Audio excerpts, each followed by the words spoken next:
Hello everyone, welcome to the student. और RRB technician के grade 3 और ग्रेड 1 का जो डॉक्यूमेंट वेरिफिकेशन का है उसका लिस्ट जारी कर दिया गया है। आरआरबी बेंगलोर की ऑफिशियल साइट पे आप जा करके देख सकते हैं। बेंगलोर जोन का डॉक्यूमेंट वेरिफिकेशन वो 7 अप्रैल से शुरू हो जाएगा। और रेलवे ने ही मार्च महीने में इतना ज़्यादा नोटिस निकाला है। एएलपी CBT2 का एग्ज़ाम भी होना था, वो भी कैंसिल हो गया और उसी दिन जस्ट टेक्नीशियन का रिजल्ट भी आ गया। और टेक्नीशियन का रिजल्ट का जो टाइम है वो ख़त्म होने के बाद ही आज देखिए सभी ऑफिशियल साइट पे धीरे धीरे हो सकता है कि अब डॉक्यूमेंट वेरिफिकेशन का जो काम है वो अपने अपने जोन का होता है लेना। तो अब देखिए जो है डॉक्यूमेंट वेरिफिकेशन बेंगलोर जोन ने लेना शुरू कर दिया है। तो 7 तारीख को, अप्रैल महीने में 7 तारीख से वो डीवी कराना शुरू कर देंगे और 10 दिन पहले से उसके ऑफिशियल साइट पे जा करके अपने डॉक्यूमेंट्स का सॉफ्ट कॉपी आपको अपलोड करना रहेगा। तो उस नोटिस में क्या क्या चीज़ें मेंशन है वो सभी बातें मैं बताऊंगा और मैं रफली एक आइडिया आपको दे दूंगा कि सेंटर पे किस तरह से डॉक्यूमेंट वेरिफिकेशन होता है। आपको घबराने की कोई ज़रूरत नहीं है, लेकिन डिटेल वीडियो अगर आपको देखना है तो इससे पहले मैंने जो वीडियो बनाया हुआ था यहाँ पे मैं उसका लिंक दे दूंगा, आप उस वीडियो को जरूर देखिए, उसमें मैंने डिटेल में एक्सप्लेन किया हुआ है। तो इस नोटिस में सबसे पहला जो पॉइंट है, सभी पॉइंट मैं यहाँ पे कवर करके आपको बता देता हूँ। सबसे पहला पॉइंट ये लिखा है कि जितने भी कैंडिडेट जिनका डॉक्यूमेंट वेरिफिकेशन होना है उनका रोल नंबर नीचे यहाँ पे लिस्ट दिया जा रहा है और जितने भी लोगों का डॉक्यूमेंट वेरिफिकेशन होना है उनके लिए अलग अलग डेट भी डिसाइड किया गया है। अपना रोल नंबर उसमें चेक कर लीजिए किस डेट में आपका डॉक्यूमेंट वेरिफिकेशन होना है और किस शिफ्ट में आपका होना है, ये भी आप देख लीजिए। एक दिन में 2 शिफ्ट में डॉक्यूमेंट वेरिफिकेशन होता है। दूसरा इंपॉर्टेंट पॉइंट ये है, इन्होंने मेंशन किया हुआ है कि जो भी लोग बेंगलोर में जा रहे हैं अगर वो आपके घर से दूर है तो कम से कम आप 4 दिन का मिनिमम स्टे का आप वहाँ पे प्लान बना कर चलिए। डॉक्यूमेंट वेरिफिकेशन और मेडिकल में कम से कम आपको 4 दिन आपको वहाँ पे रुकना पड़ेगा। उसके बाद से आप जानिए कि डॉक्यूमेंट वेरिफिकेशन अगर आज आपका है तो कल ही आपका मेडिकल के लिए वहाँ पे उस जोन में जो जो मेडिकल हॉस्पिटल होंगे वहाँ पे भेजा जाएगा। एक शिफ्ट में, पहले शिफ्ट में जो डीवी हो रहा है उसमें लगभग 35 लड़के हैं और दूसरे शिफ्ट में जब डीवी हो रहा है तो उसमें 25 लड़कों को शॉर्टलिस्ट किया जा रहा है। ये 7 तारीख को होगा, उसके बाद से 8 तारीख को भी है, उसके बाद से आपका 10 को है, 11 तारीख को है, उसके बाद से 15 तारीख को है। मतलब 7 से शुरू होगा और 15 तारीख को आपका डॉक्यूमेंट वेरिफिकेशन समाप्त हो जाएगा। उसके बाद से डॉक्यूमेंट वेरिफिकेशन के टाइम पे आपको 24 रुपये मेडिकल फ़ी भी आपको वहीं जमा करना होता है। मेडिकल सेंटर पे आपको जमा करने की ज़रूरत नहीं है, वहीं पे आपको जमा कर दिया जाता है और एक आपको रसीद भी दे दी जाती है कि 24 रुपया आपने मेडिकल का जो फ़ी है वो आपने जमा किया है। हर एक डॉक्यूमेंट्स जो आपके एग्जाम से रिलेटेड होते हैं उसको आपको रखना चाहिए। कई लोग ऐसे हैं जो डीवी के लिए जा रहे हैं और वो लोग जब एग्ज़ाम दिए होंगे तो एडमिट कार्ड का जो कटा हुआ हिस्सा है उनके पास नहीं है, वो खो गया है। हालांकि इससे बहुत ज़्यादा प्रॉब्लम नहीं होती है, लेकिन आपको ध्यान देना चाहिए कि जो भी डॉक्यूमेंट्स आपके एग्जाम से रिलेटेड है या आपके सिलेक्शन से रिलेटेड है आपको एक जगह कलेक्ट करके रखना चाहिए। अगर कहीं आपने रखा है, भूल गए हैं, तो आप उसको ढूंढ लीजिए।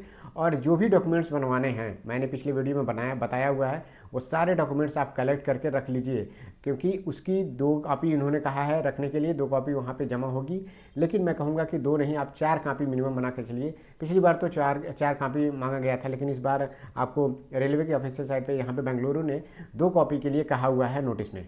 इसके बाद से इंपॉर्टेंट पॉइंट ये है कि 7 तारीख से लेकर के 15 तारीख के बीच में जिनका भी डीवी है, किसी कारण से उनका डीवी इस डेट में नहीं हो पाता है तो उसके लिए एक रिजर्व डे रखा गया है। मैंने पिछले वीडियोस में भी बताया था कि हर एक जगह पे जहाँ भी डॉक्यूमेंट वेरिफिकेशन होगा आपको एक रिजर्व डे रखा जाएगा। किसी का छूट गया है, जब डॉक्यूमेंट सेंटर पे आप जाते हैं जहाँ वेरिफिकेशन होता है वहाँ पे आप फिंगर टच कराते हैं तो वहाँ पे कई लोगों का फिंगर मैच नहीं करता है या फिर किसी कारण से कोई चीज़ वहाँ पे आपकी पूरी नहीं हो पाई है, आप 2 दिन 3 दिन का समय मांगना चाहते हैं या फिर वो लोग कहते हैं कि रिजर्व डे पे आप आइए।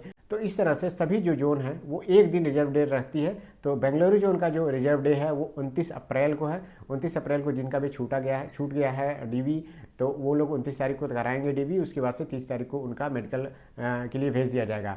अगर 29 तारीख को भी आप प्रेजेंट नहीं हो पाते हैं और जो आपका डेट है उस दिन भी नहीं रहे तो कोई बहुत ज़्यादा सॉलिड कारण नहीं है, आपने पहले से सूचना नहीं दी है, तो आपका मतलब कैंडिडेचर समझ जाइए कि रद्द कर दिया जाएगा। तो आप डॉक्यूमेंट पहले ही बनवा लीजिए। अब मैं बता देता हूँ कि कौन कौन से डॉक्यूमेंट्स जो हैं वो आपके बहुत ही इंपॉर्टेंट होते हैं और ज़्यादातर चेक किए जाते हैं। सबसे पहले जो भी आपने डिग्री लिया हुआ है, चाहे आईटीआई की हो आपने या फिर 10+2 के आधार पे आपका सिलेक्शन हुआ हो, ग्रेजुएशन के आधार पे भी आपके पास मतलब मैक्सिमम डिग्री, आपने ग्रेजुएशन भी भरा था, तो आप ये समझिए कि आप वो डिग्री लेकर के जाइए। अगर डिग्री नहीं है तो प्रोविजनल सर्टिफिकेट कॉलेज से बनता है, वहाँ पे अटेस्ट करा के, मुहर लगा के, सिग्नेचर करवा के भी आप वो चाहे तो आप जमा कर सकते हैं।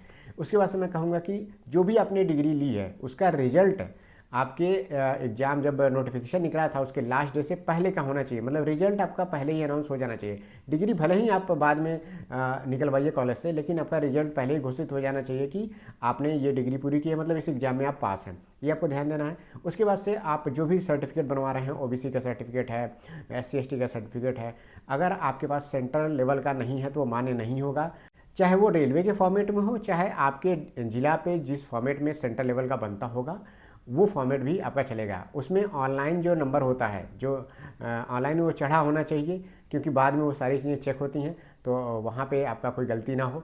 एक बात और कहूँगा कि किसी का भी नाम में अगर गलती है तो वो लोग एफिडेविट ज़रूर बनवा के ले जाइए। जो आपने फॉर्म भरा है और जो आपका 10th का मार्कशीट है वो एकदम हूबहू मैच करना चाहिए। कोई भी पिताजी के नाम में, माताजी के नाम में, डेट ऑफ बर्थ में कोई भी गड़बड़ी नहीं होनी चाहिए।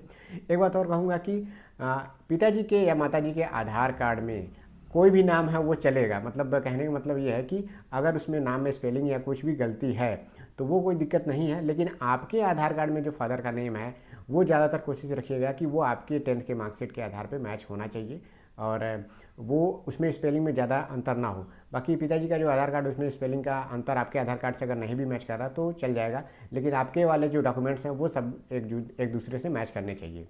बाकी EWS सर्टिफिकेट वो लोग भी बनवा लीजिए। EBC सर्टिफिकेट कई लोग कह रहे हैं नहीं बन रहा है, अगर आप नहीं बनवा पा रहे हैं तो आप वैसे ही आपको जाना पड़ेगा, लेकिन कोशिश ये रहे कि आपने 250 रुपये का छूट लिया है तो आपको EBC सर्टिफिकेट बनवाना ही पड़ेगा। इसके बाद से मैं थोड़ा सा शॉर्ट फॉर्म में बता देता हूँ कि सेंटर पर क्या होता है। जब भी आप सेंटर पर जाते हैं वहाँ पर आपको एक फाइल मिलती है, आपके जो एडमिट कार्ड है उसका कटा हुआ हिस्सा जो सेंटर पर जमा हो गया रहता है वो आपको उस फाइल में देखने को मिलेगा। आपका नाम रहेगा, वो पर्टिकुलरली आपकी फाइल आपके ही रोल नंबर से रजिस्टर रहेगी एक तरह से समझिए।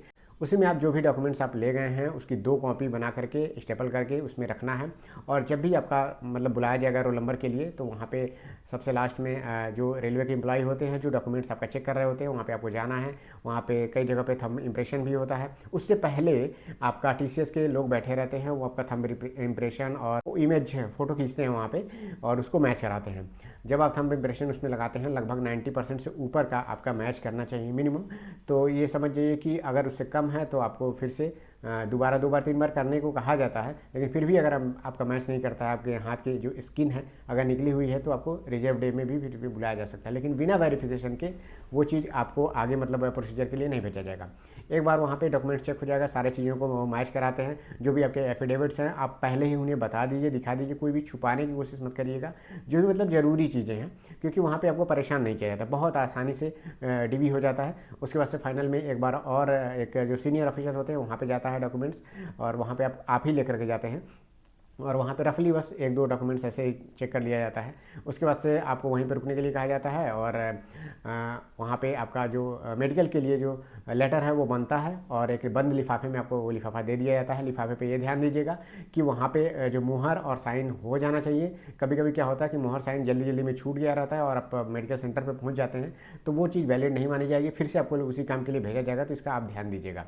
तो ये सारी चीज़ें मेडिकल डॉक्यूमेंट वेरिफिकेशन के सेंटर पे होती हैं।